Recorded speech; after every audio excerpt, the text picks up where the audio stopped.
Hi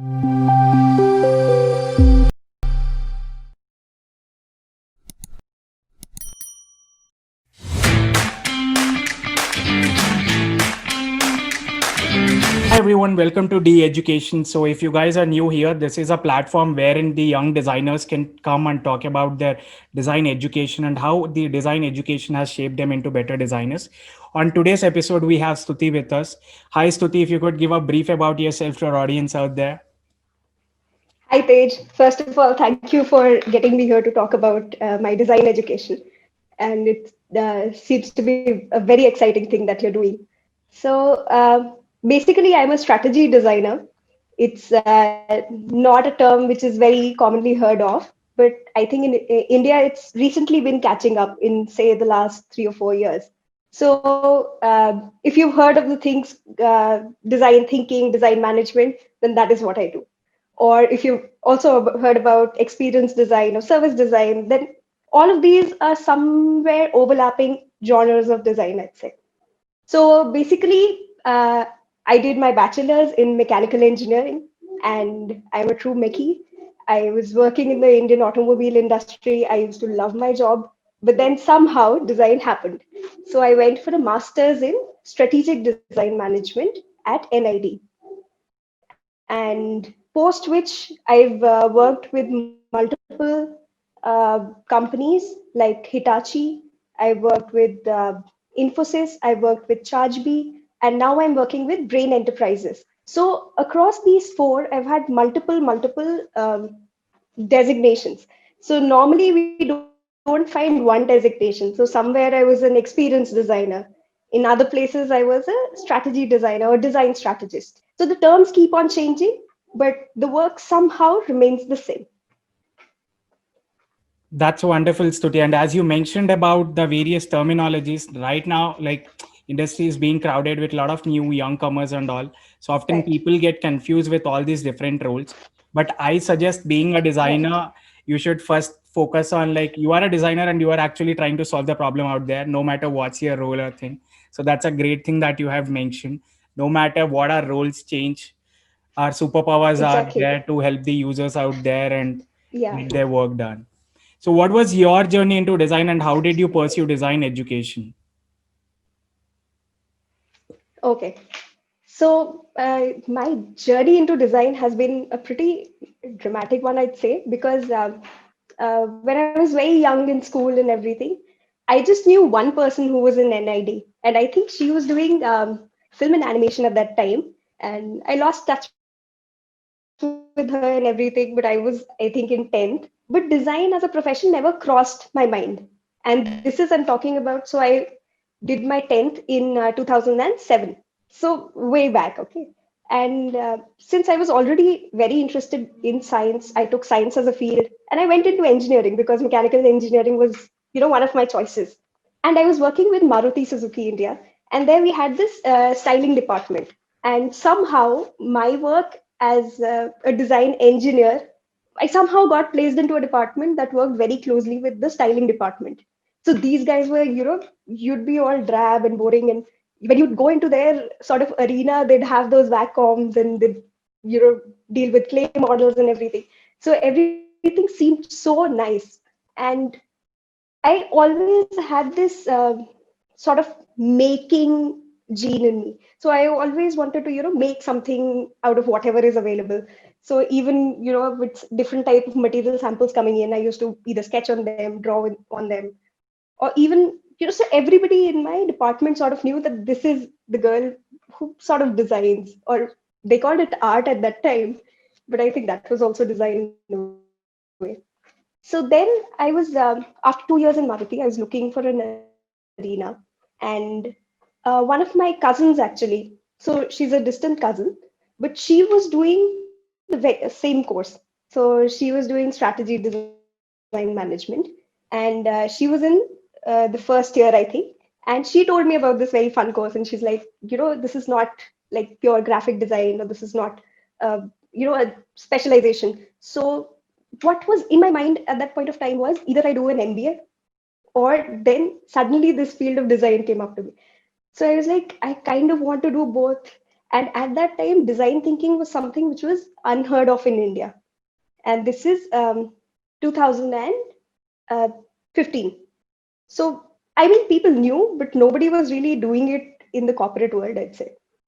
So I was very, so I applied in NID, you can choose two disciplines when you're applying. So I'd chosen lifestyle accessory design and I'd chosen strategy design management. And this was all, I'm telling you, it was sort of a series of uh, not accidents, but series of events that, got me into SDM.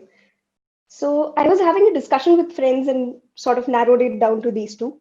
And so I had absolutely no prep because I was working on the Baleno at that time and the project work was a lot. So we had like a 6-day work week. So this exam was on a Sunday. I came back home Saturday. I took whatever I had from my brother's school supplies or something, and I literally went into the exam unprepared.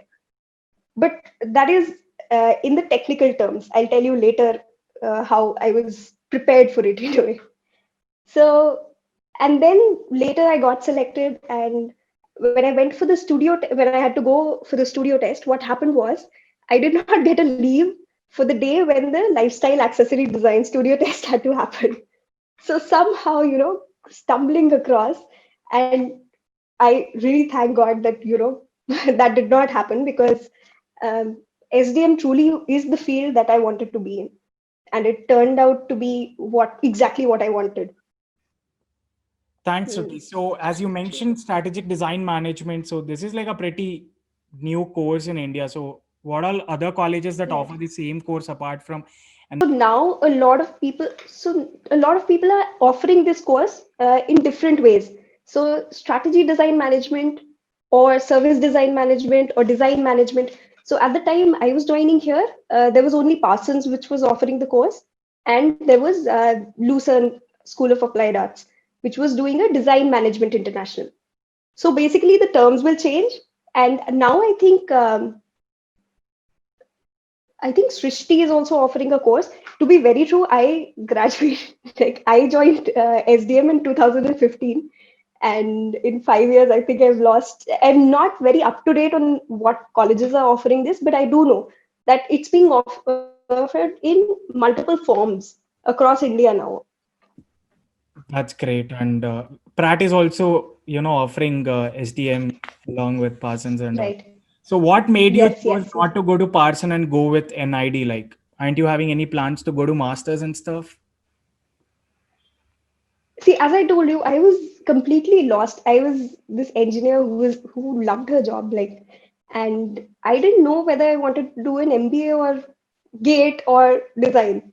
And somehow I got into an idea, and I realized that oh, I always had this dream of going into design. And then uh, I think the entire process of getting selected into NID gave me that faith when I saw those teachers, conducting the studio test, and when I met them during the interview also. I kind of felt that no, these are the people I want to learn with, because engineering and design are two very different fields in the sense uh, that they're taught to you. So from purely a pedagogy principle, entirely two different parts of the spectrum. That's great. So we spoke about process. So if you could explain us what was your process and your preparation for this strategic design management course, and how did you achieved it finally? Because I heard it's only a Right. of 40 or 60 students per annum who goes into NID Ahmedabad, right? Right. So I was in NID Gandhinagar, which is their PG campus. NID Ahmedabad primarily has the UG courses. Yeah, yeah. Right. So there are 15 seats in all disciplines. And in a few, there are lesser. Say, for example, with toy and game design, I think. So depending on the candidates that they have that year. If Wow. they think that 8 are good, they'll just take 8. Oh, so it's only So that was the 15 process. throughout the whole branch. Like, pure STM, mein there were Yes, only yes. 15 people. Yes, every year 15 people would come in Wow. SDM, in transportation design, in graphic design, whatever. I can talk about SDM. And the thing there is that you have to learn as a group together. And when you go over that threshold of 15, I think either somebody will miss out on something, or you'll not have that dynamics going forward. Because SDM is all about, this extreme high pressure machine that they put you through. And you sort of want to kill each other at every point of time, but you also form those bonds. So I think above 15 would be a difficult number to handle.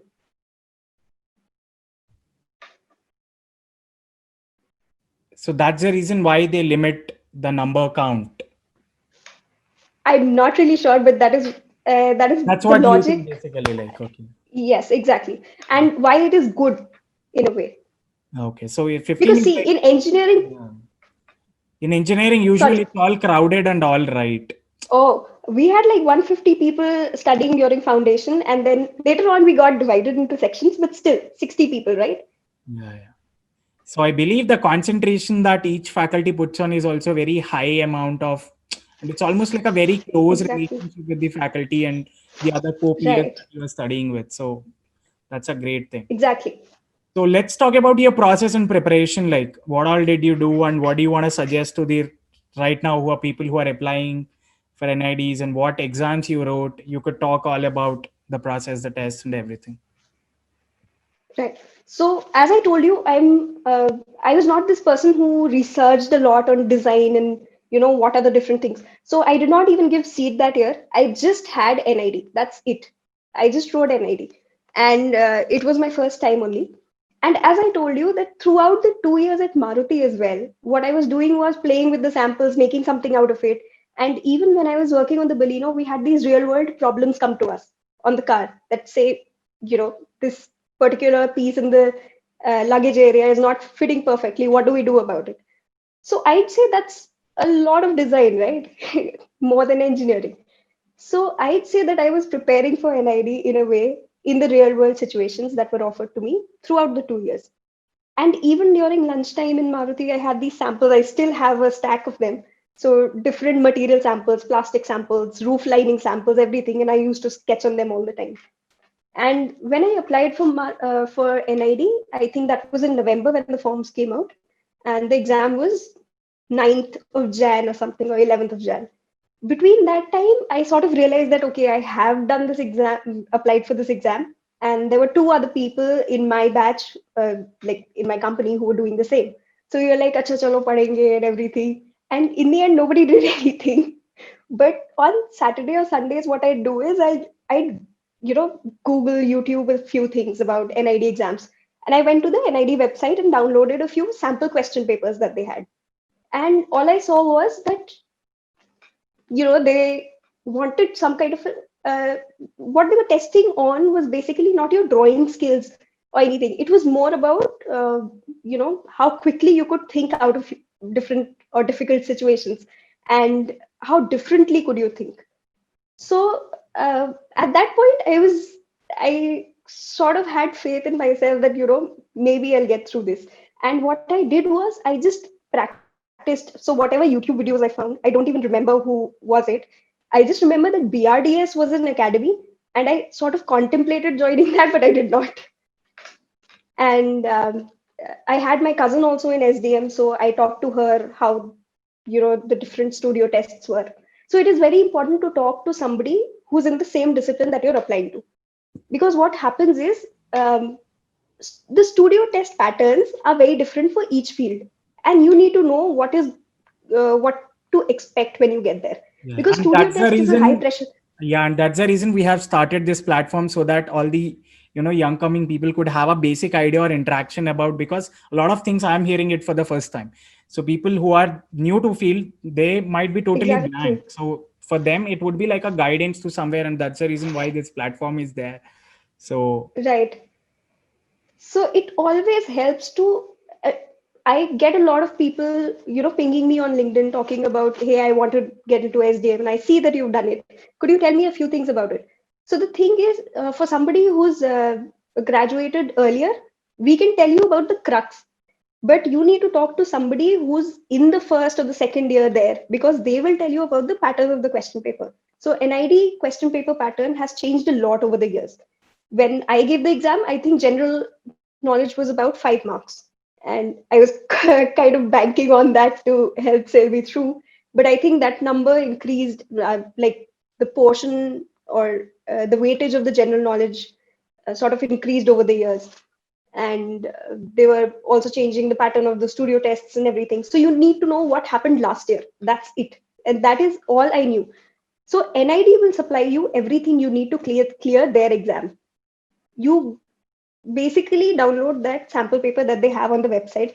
You go through the website, scour everything, whatever is listed on the description page. You need to read everything, and you need to see whether this is the correct discipline for you. Don't just think about it being a certain college and you wanting to get into it. I'd say design is a field where you only should go when you're actually interested in that particular discipline. Because I've seen people completely switching disciplines after NID, and that should not happen to you, right? You're spending a lot in masters. I'd say design education is not cheap at all. And you're investing so much with respect to time. You're going for a master's, or even for a bachelor's. There's so much of time you're investing. There's so much of money you're investing. So, honestly speaking, there should be a return on investment. So, to get that, please, uh, I think the alignment is very necessary. Don't be charmed by NID or by any other design school and just go into it for the sake of that, hey, I can draw, maybe let's go uh, get into a D school. So you spoke a nice thing about the fees and all. So we are going to talk about that one as well. So what was your fee back then, and what was your course duration at it first? Okay, so NID masters is a course duration of 2.5 years. 2 years is pure academics where you have 4 semesters. Point 5 is your graduation project or your thesis or whatever you call it. So that is like your live industry experience where you're given 6 months, and you either do your own, you find a sponsor for the project, or you do your own project sponsorship, and you work on a live challenge, and you give your jury at NID, and you tell them that, hey, this is how I've implemented the 2 years that I've learned at NID. So now that point 0.5 years often runs into years for a lot of people, but NID has put a stop to that uh, in a few very I'd say a few ways which are not welcomed by everybody, but I think it's a good pattern going forward. That you're supposed to end your graduation project, I think, in a year or something. And after that, there's immense late fee. So you'll terribly suffer after that. So that is the prescribed amount of time. Now, if your project takes more than that, say, for example, mine took about 8 months. So that is because also because when your semester ends, say in April or something, the companies normally give you a joining date, say June, July, or something like that. So there's a gap there as well. So it depends, but I think NID will help you out with that. Um, and that's it. The next year you graduate in January. So what's the fee like? The fee structure has changed a lot. It has increased by a lot, as I know. With respect to the expenses, I think my entire master's took about 8 lakhs for me at that time. And I graduated in 2019. So, but that is also because I went on an exchange semester to Lucerne School in Switzerland. So what is this exchange program about, and how was this whole experience? Right. So, to most of the disciplines, there's some sort of an exchange program that NID has. So, they have connects with various universities all across the world. There's Australia, uh, there's Lucerne, there's Germany, and a lot more basically. So, for every field, you have some specialized college that you can go to in your third semester for masters. You could also go there in your bachelor's, but I'm not sure about the semester that you go in. So out of the 15 people, usually it's a very mutually, agreed upon decision. It's not like a GPA fight or something like that. So whoever wants to go, wants to experience what is happening there, is offered uh, an exchange program. And the best thing for me, what happened was that the tuition fee is exactly your NID fee here. So you'll not be paying anything extra there. And with respect to my exchange program with Lucerne School, they had a really beautiful agreement where I was, I also had an accommodation there. I had my tuition fee was all paid for. So it was only my living expenses that I had to take care of, living and travel expenses. So, but if you sort of like Switzerland is supposed to be one of the most expensive countries, and even I was very scared about what will happen. But since tuition and your accommodation was sorted, I sort of had the courage to go for it. So, and honestly, it did not take a lot as much as I'd expected. I think it was under 1.75 only. That's wonderful, Stuti. So if you could talk about your hostel experience and how was your days at hostel, and if you could talk Right, about any stories from there and all. absolutely. So, I would also love to compare it to my previous college because I know a lot of people who are listening to this might want to go for masters and might come from an engineering background or whatever. So, see, NID hostel life is very different, very, very different because unlike engineering colleges where you live, but for example, with my college, we had separate hostels and everything, and you could not meet and you could not go to the classes in the middle of the night or something like that. But with NID, especially with NID Gandhinagar, it's like this one resort where 200 people stay, and you sort of know everybody that's there. You know the people run the mess, the people who guard your studios, the people who guard the NID gates, everybody. So it's literally that resort where you do pay a lot of money to go, and but you have access to the most wonderful design people, I'd say. And a lot of faculty lives within the campus, and if not, a lot of faculty stays over late, and everything is just a learning field. I'd say that I always say this, that you always have to pay for education, but learning is always supposed to be free. So at NID also, if you constrain yourself to your own classes, to your own faculty and everything, uh, that would not give you the best of everything. So personally, also, I would, attend classes with LAD. I would attend classes with different disciplines. I would go talk to other faculty members also. And everybody is just so welcoming whenever you want to learn anything. So at NID hostel, so we have this very nice amphitheater. There's something called Top of the World. Every nook and cranny in the hostel has a name, and I think by the end of 2 months into NID, you'll know the names of everything. And you have these parties, you have general discussions, and you have so many different events also being organized. So we had bate sessions where so these were informal sessions where somebody knows somebody and they'd call that person who's probably a very big name in design, and they'd come to you and they'll tell you about the real world challenges that you'll face. So at NID, if you stay in the hostel and not go out and do everything, that'll make you a different kind of designer. But you have all the opportunities to be whatever you want to be. So with design, I think it's more about opportunities. You can get into NID, but the type of designer that you want to be and the type of designer you'll become is entirely up to you. That's well said, Stuti. So, in terms of placements and all, let's talk on that side. Like after paying Right. this much fee and all, so how was your experience in placements and how was college helping you and aid? Because already there are like very limited number of people, as you mentioned, Right. 15 or 16. So, how was that whole thing and the process and all? If you could throw some light on that. Absolutely.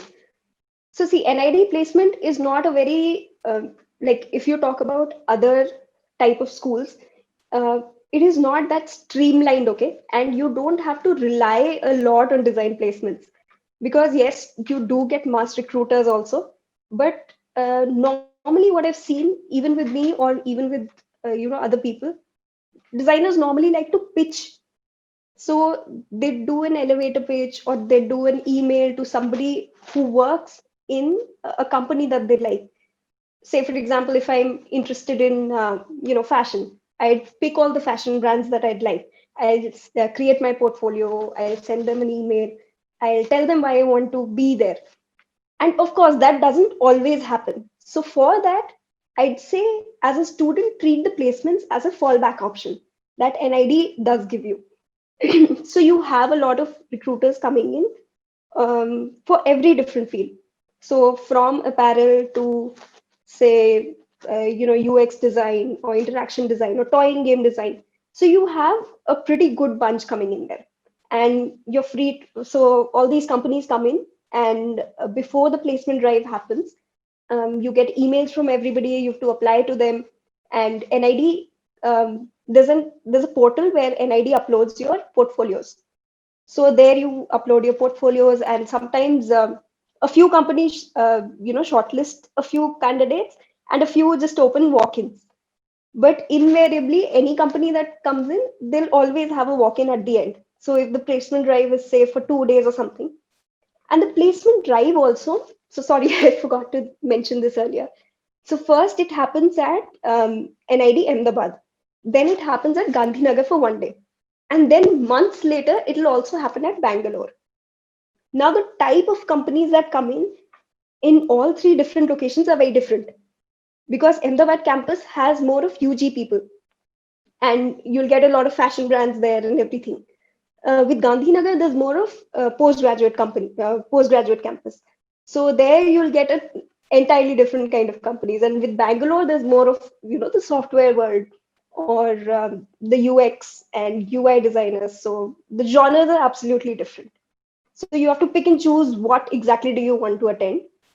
And there's no policy as such that if you get placed once, you cannot sit for other interviews. But I'd say as designers, people sort of see that, hey, this is my interest area, this is your interest area. I won't meddle there, you don't come in here. And especially, see, these are the things that when you have 15 people, you can do. There is that inside clarity among you guys yourselves that Exactly, who is better at what, and being in exactly, that uh, place for almost 2.5 years, you almost know what are your strengths and what are your weaknesses. So you definitely put on those and reflect upon. exactly. So And that's really what. especially for masters, I'd say. So everybody has come in from a very different background. We had somebody from architecture, we had somebody from engineering, we had people from NIFT, from visual design, from chemical engineering, and everything. So there are 15 people coming from, say, at least 7 or 8 different fields. So your interest areas are also very different. So with these 15 people, you'll not create strategy design managers. Like there are not 15 strategy design managers in a batch. There was somebody who was interested in services. There was somebody who was interested in product design and service design. So your domains also change like that. That's wonderful, Stuti. So a lot of Yeah. people often ask us this, that this NID brand or this NID stamp will open new gates for you. What's your opinion on that? Would that be like an very valuable thing, or again, once you are outside into the open market with an experience, would you be competing with the same amount of folks? Because this is a lot of asked questions from a lot of people. See, it would help you if you're a good designer. If you're a bad designer, no brand will help you at all. And ultimately, whatever your design school is, even a non-designer, I've seen people who have no design degree, but who think better than a lot of designers. So I'd say that is a very blanket statement that I'd stay away from. Yes, NID, the name of NID has helped me a lot. But the thing is, as we go further down the road, there are a lot more NIDs opening up. There are a lot more seats. So there's a certain kind of dilution as well, which is happening. So you have to take that also into account. That this entire brand name may not help you ride out any wave if you're not working at all or something like that. So in the end, it's the portfolio that you've built. What you have made out of those 2.5 years is what will matter. And NID, the name of NID will only get you so far. That's really a well put point, because I often say to the young peoples also, because a lot of people uh, doesn't go to design schools and all, and we often land at the same job level just compared to people who went to design schools and all. So in the end, being as a designer, it's upon you that how you are solving those problems and Exactly. how great you are building your portfolio and how much hours you are putting into that effort or that stream that you are going into. Right. So that's a very great answer. So Suti, to end this, like we had a really great, wonderful conversation. So what's your opinion? Like, how did Suti now had shaped when compared to before, while she was working in Maruti without any strategic design management Right. course or anything? Any few comparisons that you would bring in? Absolutely. I'd say NID has opened my mind in many different ways. Be it, we always talk about designers being empathetic, and that is not something which the design school will teach you. That is something which you will sort of learn by unlearning a lot of stuff that has been, that you've been force fed throughout your years. So, and just interacting with the faculty, I think changed my entire mindset about education changed. That nobody is teaching you anything there. We are the ones who used to hold the faculty back until 2 a.m. in the morning. We were like, hey, no, stay here. We want to talk about this. And the topics also are not, that, hey, this is the syllabus, we'll study this. You can talk about anything on the planet or even outside of it. So I think my entire mindset has changed, and my way of looking at things also has changed, because I always used to look for solutions to problems. What NID and design education taught me is that I also have to look for problems, because more often than not, we say design is a problem solving activity. And the first thing that I learned at NID was that design is also a problem finding activity, because not all problems are meant to be solved. Thank you so much, Stuti, for your wonderful time. We had a wonderful conversation with you. I'll drop in your Instagram DM so that people can reach out to you Absolutely. to get the guidance and all. So once again, thanks a ton. Thank you so much, Tej. It was very fun talking to you.